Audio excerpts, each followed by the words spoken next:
Hello everyone, Shamsunnahar blog channel থেকে আরেকটি recipe নিয়ে চলে এলাম। বন্ধুরা, আমার আজকের রেসিপি কাঁঠালের মালপোয়া রেসিপি।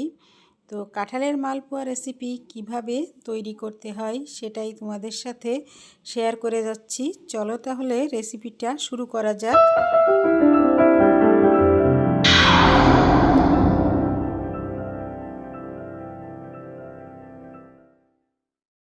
আসসালামু আলাইকুম বন্ধুরা, এখানে আমি কিছু কাঁঠালের কোষ নিয়ে নিলাম। আর এখন এখান থেকে বিচিগুলো ছাড়িয়ে তারপরে ব্লেন্ড করে নিয়ে আসি। তো চলো তাহলে ব্লেন্ডটা করে নিয়ে চলে এলাম। এই যে দেখো, এখানে আমি একটা ডিশ নিলাম আর ডিশে আমি নিয়ে নিচ্ছি চাউলের গুঁড়া। আমার প্রয়োজন মতো আমি এখানে চাউলের গুঁড়া নিচ্ছি, কোনো মাপজোক নাই। তো এটা আমি মাপ ছাড়াই করছি, তো যতটুকু লাগবে ততটুকু দেব। তারপর দেখো, এখানে আমি দিয়ে দিলাম গুড়। তো গুড়টা দিলে মিষ্টিটা বেশি হবে, তার জন্য গুড় দিয়ে দিলাম। আর পিঠা কিন্তু গুড় দিয়ে তৈরি করলে বেশি ভালো লাগে খেতে। আর এখানে আমি দিয়ে দিচ্ছি ব্লেন্ড করা কাঁঠালের পিউরি। এখন এখানে আরও কি লাগবে দিয়ে দেব, একটু বেকিং পাউডার আর দেব লবণ পরিমাণ মতো। এগুলো দিয়ে তারপরে সুন্দর করে হাতে মেখে নেব। বন্ধুরা, এখানে আমি একটা ডিম দিলাম, ইচ্ছা করলে বেশিও দেওয়া যেতে পারে, তো আমি একটাই দিলাম। আর লবণ আর বেকিং পাউডার দিয়ে দিব। তো সঙ্গে থাকো আর দেখতে থাকো আজকের আমার এই কাঁঠালের মালপোয়া রেসিপি। তো দেখো, আমি 1 টেবিল চামচের মতো বেকিং পাউডার দিলাম। এখন হচ্ছে সুন্দর করে এটাকে হাতে মেখে নিতে হবে। তো কাঁঠালের পিউরি, তারপরে ডিম, এগুলো দেওয়ার পরেও কিন্তু আমার আরও কিছুটা পানি এখানে লাগছিল। দেখো, এরকম টাইট কিন্তু হবে না, ব্যাটারটা একটু পাতলা হবে। তো এখানে আমি দিয়ে দিলাম আরও একটু গুঁড়া দুধ, এতে কিন্তু স্বাদটা বেশি ভালো লাগবে। তো এভাবে আমার হয়ে গেল ব্যাটারটা তৈরি করা। চলে এলাম চুলায় আমি একটা কড়াই দিয়ে দিলাম। আর কড়াইটা গরম হয়ে গেলে তারপরে তেল দিয়ে দিচ্ছি। তেলটা এখানে ভালোভাবে গরম হয়ে গেলে আমি পিঠা দিয়ে দেব। তার আগে আমি একটু ট্রাই করে নিলাম যে পিঠার ব্যাটারটা দেওয়ার সাথে সাথে ওঠে কি না। তো তেলটা পর্যাপ্ত গরম হয়ে গেছে। এখন আমি একটু একটু করে ব্যাটার দিয়ে পিঠাগুলো তৈরি করে নিচ্ছি। বন্ধুরা, এখানে আমি প্রথম পিঠাটা দিয়ে দিলাম।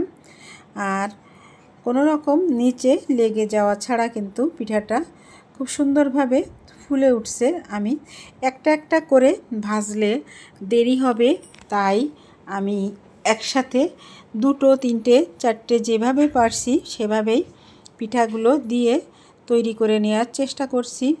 বন্ধুরা, প্রথম যে পিঠাটা দিছিলাম সেটা কিন্তু হয়ে গেল। আর সুন্দর একটা কালারও কিন্তু চলে আসছে। সুন্দর একটা কালার আসা পর্যন্ত ভেজে নেব। তারপর একটা একটা করে পিঠাগুলোকে তুলে নেব। বন্ধুরা, এই কাঁঠালের পিঠাগুলো এত ভিতরে কিন্তু উপর থেকে দেখা যায় বেশ মুচমুচে, ভিতরে কিন্তু একটা সফট ভাব থাকে, অন্য রকম একটা সফট হয় পিঠাগুলো। তো প্রথম পিঠাগুলো তুলে নেওয়ার পরে আমি আবারও কিন্তু ব্যাটার দিয়ে দিচ্ছি। দেখো, আমি এভাবে 2, 3, 4 এভাবে করে ভেজে নিচ্ছি, যাতে করে আমার তাড়াতাড়ি হয়ে যায়, দ্রুত যাতে আমি করতে পারি। তাই আমার আবার রাতের রান্না আছে। তো দেখো, পিঠাগুলোতে কত সুন্দর কালার আসছে। এইভাবে সুন্দর একটা কালার আসলে আমি পিঠাগুলো তুলে নিচ্ছি। দেখতে পাচ্ছ, খুবই চমৎকার একটা কালার চলে আসছে। তো দেখো, আমি একসঙ্গে 4টে পিঠা তৈরি করে নিলাম, ভেজে নিলাম। তো এই 4টে পিঠা আমি তুলে নিচ্ছি। আবারও আমি পিঠার ব্যাটার দিয়ে দিচ্ছি। তো আবারও আমি একটা পিঠা দিয়ে দিলাম। দেখো, খুব সুন্দরভাবে পিঠাগুলো কিন্তু ফুলে উঠতেছে। আর পাশ থেকে আমি একটা হয়ে গেলে আর একটা দিয়ে দিচ্ছি।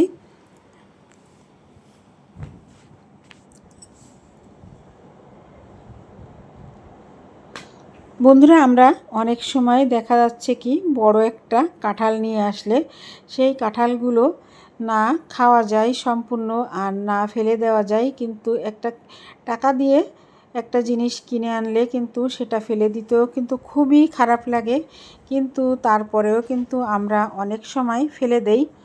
তো এই কাঁঠালটা কিন্তু অরিজিনালি কিনে নিয়ে আসছিল হচ্ছে আমার ঘরে কাঁঠালের কোনো বিচি ছিল না, তাই আমি বলছিলাম যে একটা বড় দেখে কাঁঠাল কিনে নিয়ে আসো, আমি তরকারিতে বিচি দিয়ে তরকারি রান্না করব, তাই তো তার জন্য একটা বড় কাঁঠাল নিয়ে আসছিল, যেটা আমরা খেয়েও পারতেছি না, তাই কিছুটা কাঁঠাল পিঠা তৈরি করে খেলাম যাতে করে অপচয় না হয়। তারপরেও কিন্তু অনেকগুলো কাঁঠাল আমার ফেলে দেওয়া লাগছে। আর কাঁঠাল কিন্তু ফ্রিজে রেখেও খেতে ভালো লাগে না। ফ্রিজে যদি নর্মাল ফ্রিজে কাঁঠাল রাখা হয় তাতে কিন্তু অন্যান্য খাবারে কিন্তু গন্ধ লেগে যায়, অন্যান্য খাবার থেকে সেই কাঁঠালের একটা ফ্লেভার আসে, ওটা কিন্তু একদমই ভালো লাগে না। ফ্রিজে রাখা কাঁঠাল যদি অন্য খাবারে গন্ধ ঢুকে যায় তাহলে কিন্তু সেই খাবারটাও কিন্তু আর খাওয়া যায় না, যার কারণে কাঁঠাল ফ্রিজে রেখেও কিন্তু খাওয়া যায় না, খাওয়া হয় না আর কি। তো তার জন্য যেভাবে পারো এইভাবে যাতে অপচয় না হয় সেজন্য পিঠা তৈরি করে হলেও খেয়ে নেওয়া যায়। আর এখন দেখছি কাঁঠালের কোষ থেকে গুড়ও তৈরি করতেছে, তো দেখি গুড় তৈরি করা যায় কিনা চেষ্টা করব, রেসিপি যদি পারিস রেসিপি আকারে শেয়ার করব। তো দেখো আমার এভাবে পিঠাগুলো তৈরি করা হয়ে যাচ্ছে তোমাদের সাথে কথা বলতে বলতে। পিঠার রেসিপি করতে এসে অনেক ধরনের কথা বলে ফেললাম, তো কথা না বললে কিন্তু ভালো লাগে না শুধু রেসিপি ভিডিও দেখতে, তার জন্য কথা বলে ভিডিও দিলে সেটাই কিন্তু ভালো হয়। আর অনেক কথা তোমাদের সাথে শেয়ার করা যায়। তো তোমাদের সাথে কথা বলতে বলতে আমার পিঠার রেসিপি কিন্তু প্রায় শেষের দিকে। তো আর অল্প একটু সামান্য ব্যাটার আছে, সেটুকু দিয়েও তোমাদের সাথে কথা বলতে বলতে পিঠা তৈরি করে নেব। দেখো আমার এই পিঠা দুটো তৈরি করা হয়ে গেল।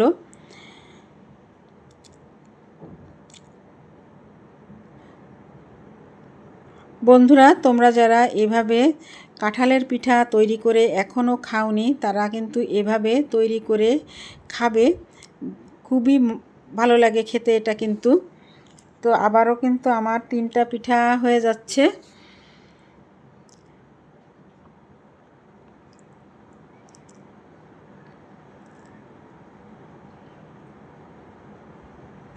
আর একটা আমি সাইড থেকে আর একটা দিয়ে দিলাম, সেটাও কিন্তু বেশ সুন্দর ফুলে উঠতেছে, দেখতে পাচ্ছ কত সুন্দর ফুলকো ফুলকো কাঁঠালের পিঠাগুলো হয়। সাধারণ যে আমরা অন্য সময় মালপোয়া তৈরি করি সেগুলো কিন্তু এতটা ফুলকো ফুলকো হয় না। কাঁঠালের পিঠাটা আমি আগের বছরও তৈরি করছিলাম, সেটাও কিন্তু এরকম ফুলকো ফুলকো অনেক সুন্দর হয়েছিল।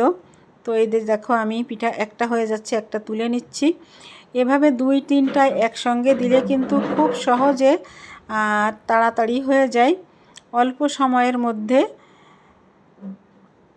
এর জন্য কিন্তু কড়াইটা একটু ছড়ানো কড়াই নিলে আর একটু তেলের পরিমাণ বেশি দিলে এভাবে 3-4টে করে পিঠা দিলে হয়ে যায়। বন্ধুরা, আমার পিঠা কিন্তু রেডি। আমি কিন্তু এই যে দেখো সার্ভ করে নিলাম একটা প্লেটে। কেমন লাগলো আমার আজকের এই কাঁঠালের মালপোয়া পিঠা? তো তোমরা কিন্তু অবশ্যই কমেন্টের মাধ্যমে জানাবে। আর যারা এখনও পর্যন্ত কাঁঠালের পিঠা খাওনি তারা অবশ্যই তৈরি করে খেয়ে দেখবে। আমি যেভাবে তৈরি করলাম এভাবে তৈরি করে খেয়ে দেখতে পারো, অসাধারণ লাগে খেতে। বন্ধুরা, আজকের মতো এখানেই বিদায় নেব, চলে আসবো আবারও নতুন কোনো ব্লগ ভিডিও বা রেসিপির সঙ্গে। আল্লাহ হাফেজ, আসসালামু আলাইকুম।